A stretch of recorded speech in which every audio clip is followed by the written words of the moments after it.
안녕하세요. 책 읽어주는 세상입니다. 오늘은 러시아 풍자문학의 거장 미하일 주센코의 단편소설 남편의 죽음을 허락하지 않은 아내를 준비했습니다. 옮긴 이는 예브게니 파나마료프, 펴낸 곳은 써네스트입니다. 미하일 조센코는 소비에트 시대 때인 1930년에서 40년대 러시아 풍자문학의 거장입니다. 그는 1894년 러시아 페테르부르크의 귀족 집안에서 태어났고 페테르부르크 대학 법학과에서 수학했지만 학비를 납부하지 못해 1년 만에 제적을 당합니다. 1914년 1차 세계대전이 발발하자 조센코는 파블롭스크 군사학교에 자원 입대했지만 얼마 못 가서 가스 중독과 심장병 악화로 군복무에 부적합하다는 판정을 받고 제대하게 되고 제대 후 그는 짧은 기간 동안 여러 직업에 종사하다가 1922년에 문단에 데뷔를 하게 되는데요. 2차 세계대전 시기에 유머 작가로서 풍자적인 단편들을 쓰기 시작한 조센코는 첫 번째 단편집이 출간되자마자 큰 인기를 얻었고 이후 소시민근성이나 속물근성, 소련 사회의 관료주의와 부패를 풍자하는 소설로 명성을 떨치게 됩니다. 당시에는 사회를 풍자하거나 관료를 풍자하는 것이 얼마나 위험한 일인지 잘 알고 있었음에도 불구하고 작가의 눈에 비친 사회를 꼬집지 않을 수가 없었던 그는 위트와 유머로 사회를 꼬집었습니다. 그의 풍자는 많은 젊은 작가들에게 영향을 주었고 젊은 작가들이 존경하고 본받는 작가가 되었고요. 한편 그는 중편 해 뜨기 전을 발표한 후 전 연맹 공산당 중앙위원회로부터 혹독한 비판을 받는가 하면 작가동맹에서 제명되어 생계를 유지하기 어려운 지경에까지 이르게 됩니다. 스탈린 사후 다시 한번 작가동맹에 이름을 올릴 수 있었지만 한 기자회견에서 자신의 창작 이데올로기에 대한 당의 요구에 맞선 다음부터 또다시 박해를 받기 시작하죠. 그리고 그는 1958년에 스트레스로 인한 건강 악화로 사망합니다. 삭막한 이념의 시대를 웃음으로 묘사함으로써 독자들의 큰 사랑을 받은 조센코는 지금까지도 20세기 러시아 풍자문학의 대표 작가로 기억되고 있습니다. 이 책은 미하일 조센코의 소비에트 러시아 사회를 풍자한 단편 소설들로 일부를 만들고 2부는 어린이의 순수한 마음과 행동을 맑게 그린 단편 소설들을 묶어 구성을 했고요. 3부에서는 조센코의 문학세계와 당시의 소비에트 러시아의 모습을 살펴볼 수 있도록 만들었습니다. 내용이 쉽고 재미있어서 금방 읽어내려가지만 마음엔 묵직한 울림이 남는 책입니다. 잠시 책 속으로 들어가 보겠습니다.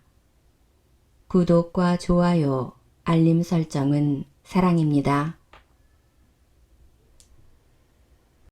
남편의 죽음을 허락하지 않은 아내. 페트로그라드 지역에 이반 이바노비치 부틸킨이라는 가난한 화가가 살고 있었다. 그는 포스터와 광고판 같은 것을 만드는 사람이었다. 그는 잘 살 수 있었다. 하지만 몸이 아파서 제대로 일을 할 수 없었고 그래서 돈도 잘 벌지 못했다. 자기 분야에서 상당한 재능을 가지고 있었는데도 말이다. 그는 기가 막힐 정도로 가난하고 불우한 환경에서 살았지만 좀처럼 불행한 삶에서 벗어날 수 없었다. 게다가 그의 어깨를 무겁게 짓누르는 것이 있었는데 그것은 부틸킨이라는 성을 가진 그의 아내 마트리오나 바셀리브나였다. 그와 그녀는 참된 배우자라는 것이 어떤 것인지도 모를 때 결혼을 했다. 그의 아내는 소리만 크게 지를 뿐 아무것도 하는 일이 없었다. 기껏해야 남편에게 밥을 차려주거나 물을 끓이는 것이 전부였다.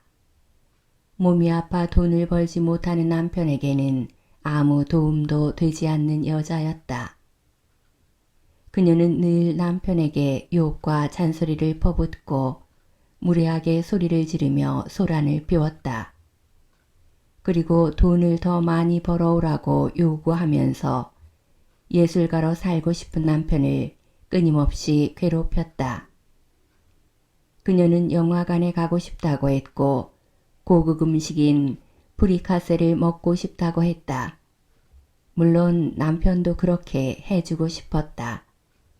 하지만 그게 어디 쉬운 일이겠는가. 그녀는 남편을 못마땅하게 여겼고 남편은 마치 그녀의 하인처럼 살아가고 있었다. 그런데도 그들은 18년이나 함께 살았다. 물론 주먹질을 하며 심하게 싸울 때도 있었지만 어쨌든 큰 말썽 없이 살았다. 물론 그것은 남편이 아내를 친절하게 대했기 때문에 가능한 일이었다. 그리고 또 다른 이유를 찾는다면 그의 아내가 두려워하는 것이 있었기 때문이다. 첫째는 혹시라도 남편이 죽거나 남편과 이혼을 하게 되면 자기 힘으로 먹고 살아야 한다는 것이다. 그리고 둘째는 설령 이혼을 해서 다른 놈을 만나더라도 그 놈이 아무 일도 하지 않으면서 자신을 부려먹을 수도 있다는 것이다. 그녀는 그런 일이 생길까봐 두려웠다. 그의 아내는 혁명이 일어나기 한참 전에 태어났다.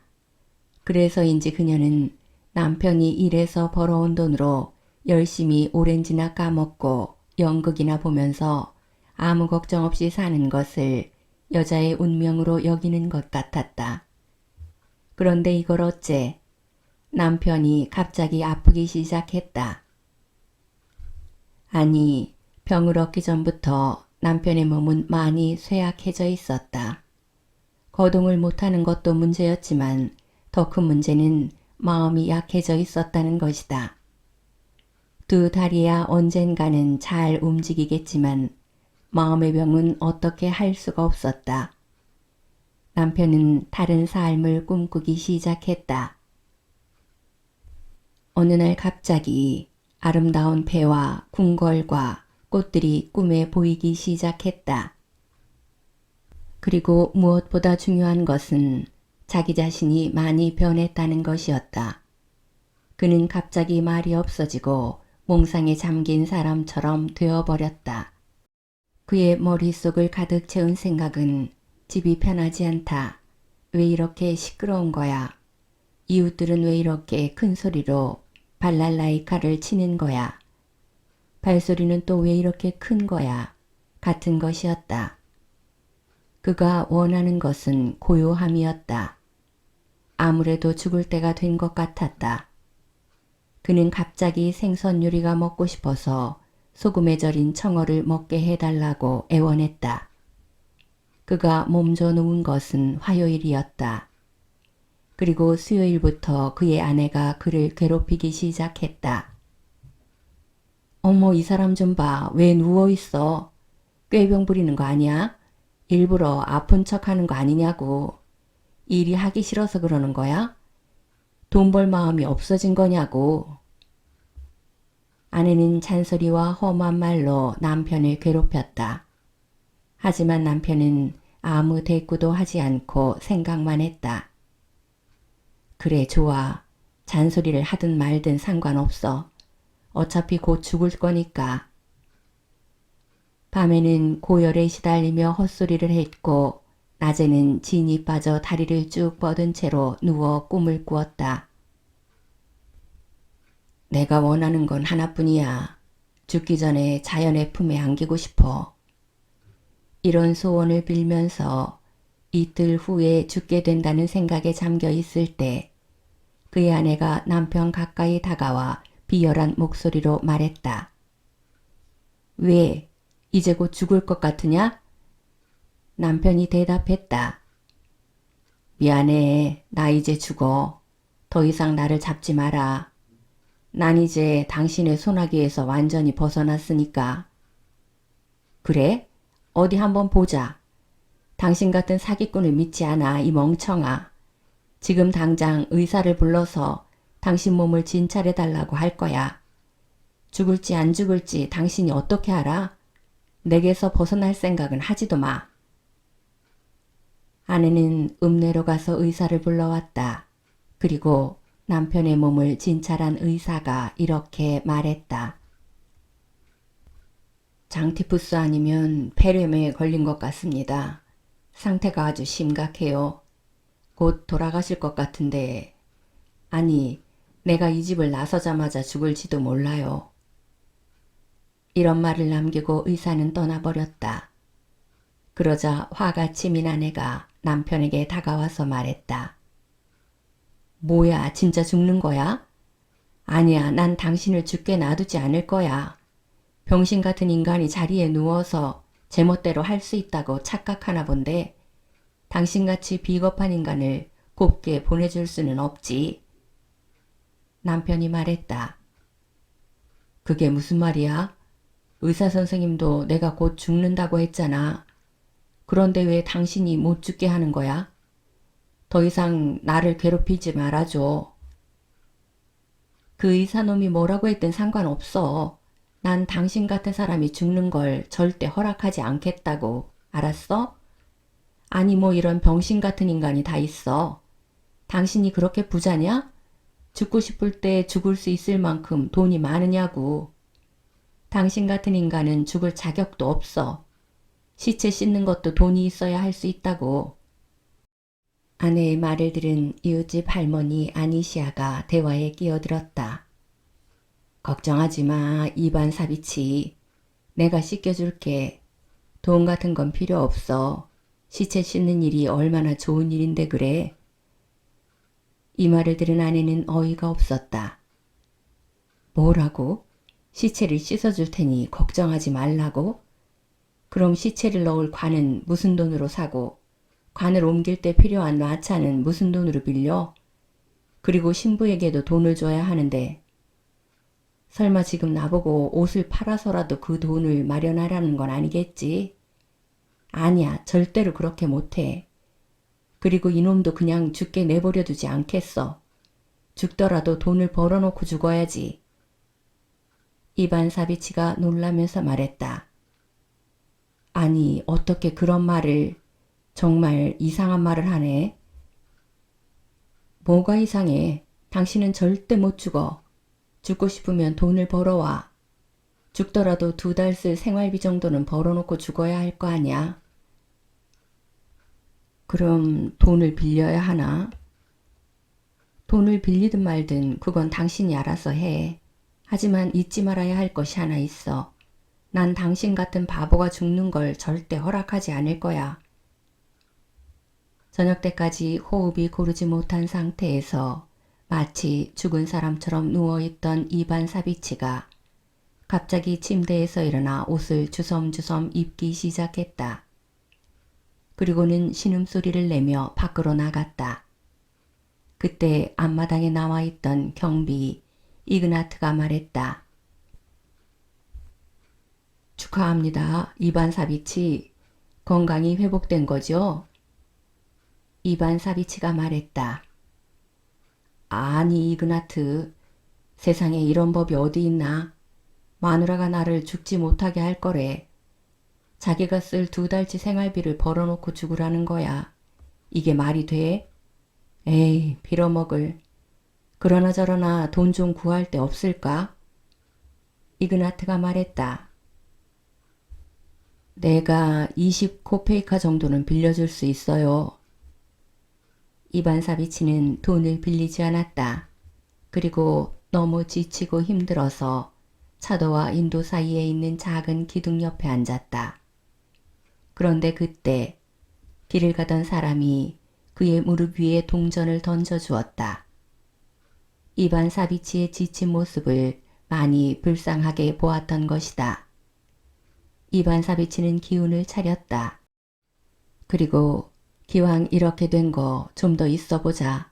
아까 그 사람처럼 누군가가 돈을 또 던져줄지 모르잖아. 아예 모자를 벗고 있을까? 라고 생각했다. 정말 짧은 시간이었지만 많은 사람들이 동전을 던져주었다. 그날 밤 이반 사비치는 집으로 돌아오자마자 침대에 드러누웠다. 그의 몸은 땀으로 범벅이 되어 있었고 겉옷에는 눈이 쌓여 있었다. 하지만 중요한 것은 그의 손에 돈이 쥐어져 있었다는 것이다. 아내는 그 돈을 세어보고 싶었다. 하지만 이반 사비치가 허락하지 않았다. 더러운 손 치우지 못해? 다음 날 아침 신음소리를 내며 자리에서 일어난 이반 사비치는 옷을 입고 거리로 나갔다. 그리고 밤에 집으로 돌아와서는 번 돈을 세어본 다음 자리에 누웠다. 셋째 날도 그랬고 넷째 날도 그랬다. 그러다가 몸이 점점 좋아졌고 결국에는 건강을 회복했다. 그 후로는 더 이상 구걸을 하지 않았다. 정해진 그의 모습이 전혀 불쌍해 보이지 않았기 때문이다. 이반 사비치는 예전에 하던 일을 다시 열심히 하기 시작했다. 그는 죽지 않았다. 그의 아내가 허락하지 않았기 때문이다. 마트료나가 이반 사비치에게 한 일이 바로 그것이었다. 아마 의사 선생님이 이 글을 읽는다면 비웃을지도 모른다. 과학적으로 증명할 수 없지만 어쨌든 그는 지금도 살아있고 얼마 전에는 고깃집 광고판도 만들었다. 그 일을 의학적으로 설명한다면 거리로 나간 이반 사비치는 땀을 많이 흘렸다. 그리고 그때 병이 땀과 함께 몸 밖으로 빠져나갔다라고 해야 할 것이다.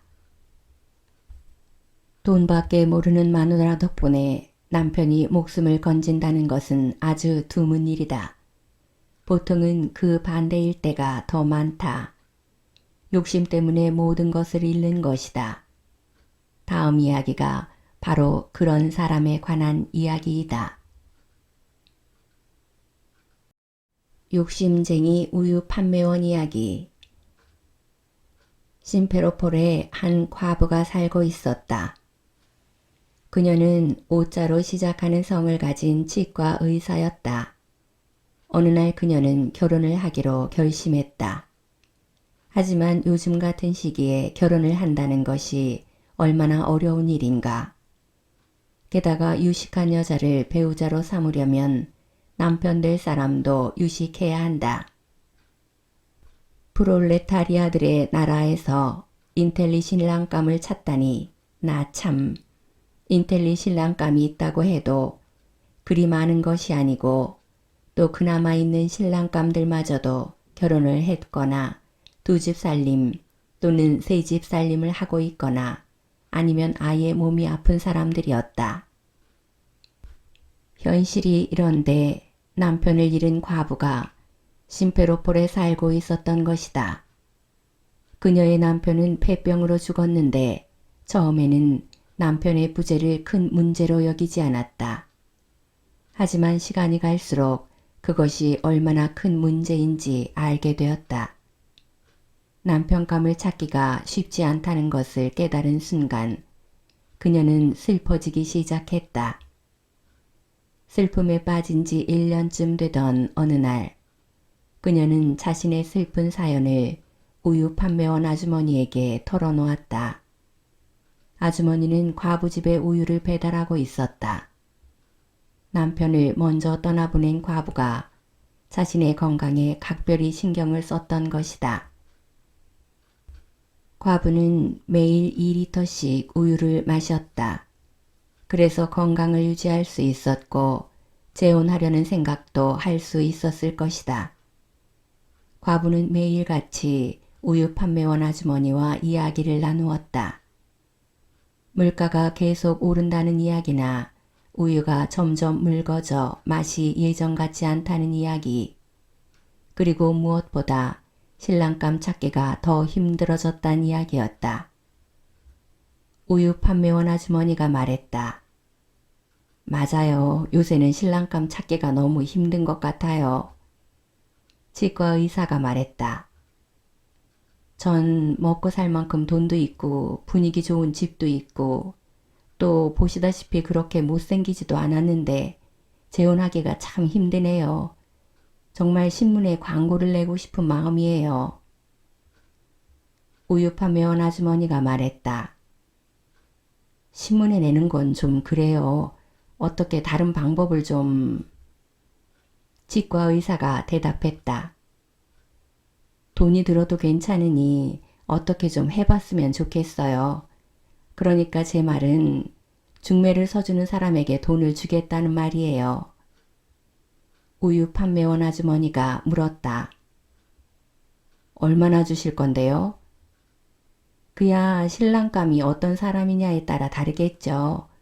만약 인텔리를 소개해 준다면 그마 30루블을 주겠어요. 우유 판매원 아주머니가 말했다. 30루블은 적어요. 50루블이라면 내가 한번 해볼게요. 아는 사람 중에 딱 맞는 사람이 있거든요. 인텔리인지 아닌지 어떻게 알아요? 잘못해서 무식한 막벌이꾼을 만나게 되면 어떡하냐고요. 무식한 막벌이꾼이라뇨. 절대 그렇지 않아요.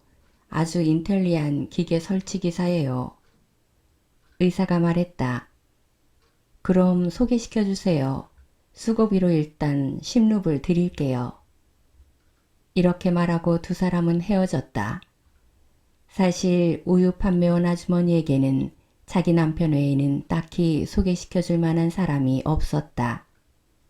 하지만 돈에 눈이 먼 아주머니는 어떻게든 치과 의사의 돈을 손에 넣고 싶었다. 집으로 돌아온 아주머니가 남편에게 말했다. 니칼라샤, 가만히 앉아서 돈 50루블을 벌게 생겼어. 아주머니는 자신의 계획을 남편에게 알려주었다. 그것은 돈 많은 치과 의사에게 자기 남편을 소개해주고 50루블을 받는다는 계획이었다. 그 여자가 원하면 작스에 가서 혼인신고를 해. 요즘 세상에 그게 뭐 힘든 일이겠어? 오늘 결혼해도 내일 모레 이혼하면 되잖아. 그런데 한 가지 알아두어야 할 것은 우유 판매원 아주머니의 남편이 고수염까지 난 아주 멋있는 남자였다는 사실이다. 남편이 아내에게 말했다. 그런 거라면 당연히 해야지. 좋아, 그렇게 하자고. 가만히 앉아서 50루블을 번다는데 누가 마다하겠어. 혼인신고만 하면 되는 거지. 며칠 후 우유 판매원 아주머니가 자기 남편을 치과 의사에게 소개했고 치과 의사는 약속한 돈을 내주었다. 그런데 세상에 이런 일이. 우유 판매원 아주머니의 남편이 서둘러 혼인신고를 하고는 그녀의 집에서 살기 시작했다. 닷새가 지나고 열흘이 지났다. 얼마 후에 우유 판매원 아주머니가 남편을 찾아가서 물었다. 어떻게 된 거야? 남편이 대답했다. 그냥 여기서 살 거야. 당신과 사는 것보다 여기서 사는 게 훨씬 더 재미있고 좋아. 물론 남편은 자신이 내뱉은 말 때문에 따귀를 한 대 얻어맞았다. 하지만 그는 자신의 뜻을 굽히지 않았다. 그리고 그 후에도 계속 치과 의사와 살았다. 나중에 이 모든 일을 알게 된 치과 의사는 깔깔깔 웃으며 만약 당신의 의지로 선택한 것이라면 나도 같이 사는 게 좋아 라고 말했다. 그 후에도 우유 판매원 아주머니는 몇 번이나 남편을 찾아가 미친 듯이 히스테리를 부리며 남편을 돌려달라고 했다. 하지만 소용이 없었다. 우유 판매원 아주머니의 히스테리를 두고 볼 수 없었던 치과 의사는 이제 우유 넣지 마세요 라고 말했다. 우유 판매원 아주머니는 일자리를 잃었다. 그리고 무엇보다 안타까운 것은 50루블에 욕심을 내다가 유식하고 잘생긴 남편을 다른 여자에게 빼앗겼다는 것이다. 아마 그 바보 같은 아주머니는 홀로 자신의 잘못에 대해 생각할 것이다. 불쌍한 사람을 돕다가 다 끝났다. 이것으로 충분하다. 내 마음속에는 더 이상 다른 사람에 대한 동정심이 남아있지 않다. 어제 저녁 6시까지만 해도 나는 사람들을 존경하고 동정했다. 하지만 이제는 그렇지 않다. 감사할 줄 모르는 사람들, 그들의 배은망덕함이 갈 때까지 간 것 같다. 어제 나는 이웃에 대한 동정심 때문에 황당한 일을 겪었다. 머지않아 재판관 앞에 서게 될 것이다. 그 일만으로도 내 마음은 냉정해질 수밖에 없다. 그러니까 이제 더 이상은 나의 도움을 바라지 않는 것이 좋을 것이다. 나는 길을 걸어가고 있었다. 그런데 어느 집 대문 앞에 사람들이 모여 있길래 가봤더니 어떤 남자가 손을 부들부들 떨고 있었고 그 모습을 본 한 여자가 어머 어떡해 하면서 놀라고 있었다. 나는 가까이 가서 사람들에게 물었다. 무슨 일이죠? 남자분인데 다리가 부러졌어요. 일어나 걷지도 못하고. 그렇죠. 다리가 부러지면 걸을 수가 없죠. 나는 사람들 사이를 비집고 들어갔다. 어떤 남자가 바닥에 누워 있었는데 얼굴이 백지장 같았고 바지 속의 다리는 완전히 꺾여 있었다. 불쌍한 남자는 작은 기둥에 머리를 기대고 있었다. 아이고 얼마나 미끄러운지 미안합니다. 걸어가다가 넘어졌어요. 다리가 워낙 약해서 그래요. 나는 마음이 열정적이고 인정이 많아서 불쌍한 사람을 보면 그냥 지나치지 못한다. 그래서 나는 이렇게 말했다. 동지들, 이 사람도 노동조합 사람 아닐까요? 우리가 좀 도와줍시다. 나는 공중전화가 있는 곳으로 달려갔다. 그리고 구급대에게 전화를 걸어 도움을 청했다. 다리를 다친 사람이 있어요. 빨리 이쪽으로 와주세요. 곧바로 구급차가 왔다. 흰색 가운을 입은 의사 4명이 차에서 내려 환자를 들것에 실으려고 했다. 그런데 정작 다리를 다친 사람이 들것에 실려가는 것을 거절했다. 그는 멀쩡한 한쪽 다리로 의사들을 밀어치며 가까이 오지 못하게 했다. 에이씨 저리 가란 말이야. 이 미친 의사들아. 집에 빨리 가야 하는데 지금 뭐하는 짓들이야. 나는 이 사람이 미친 사람 아냐 하는 생각이 들었다. 그때 뒤에서 나를 부르는 소리가 들렸다. 어이 형씨, 혹시 형씨가 구급차를 불렀소? 아 예 맞아요. 이 남자는 의족이 부러진 거예요. 의족이 부러진 걸 가지고 구급차를 불렀으니 형명법에 따라 아주 무거운 벌을 받게 될 거요. 의사는 내 이름을 수첩에 적은 다음 차를 타고 떠나버렸다. 황당한 일을 겪은 나는 마음에 깊은 상처를 받았다. 다시는 도와주나 보자. 설령 내가 보는 앞에서 사람이 죽어간다고 해도 절대 믿지 않을 것이다. 혹시 알아? 영화를 찍고 있는 것인지? 아무튼 그 일을 겪은 후로 나는 아무것도 믿지 않기로 했다. 우리는 정말 얼마나 믿을 수 없는 시대에 살고 있는가. 지금까지 책 읽어주는 세상이었습니다.